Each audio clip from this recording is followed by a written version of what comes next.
চুলাটা deep clean করি না অনেক দিন যাবত। চুলাটা প্লাস চুলার নিচটাও পরিষ্কার করা হয় না, মানে যে জায়গাটাতে চুলাটা রাখি অনেক দিন যাবত আমি এগুলো ডিপ ক্লিন করি না। সময় পাই না বললে ভুল হবে, সময় পাইতেছি কিন্তু আমি আলসেমি করতেছি। তো আজকে ভাবলাম যে না, আজকে আগেই কাজটা করি, চুলাটাকে আগে পরিষ্কার করে নিই।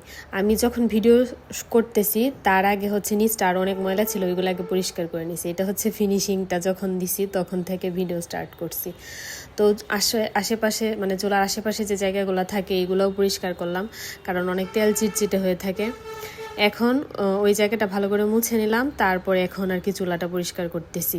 এই কাজগুলা করলে নখের অবস্থা একদম শেষ হয়ে যায়। আমার নখ এমনিতেই পাতলা, আর এইসব কিছু করলে তো আমার হাতের অবস্থা, নখের অবস্থা আরও খুবই খারাপ হয়ে যায়।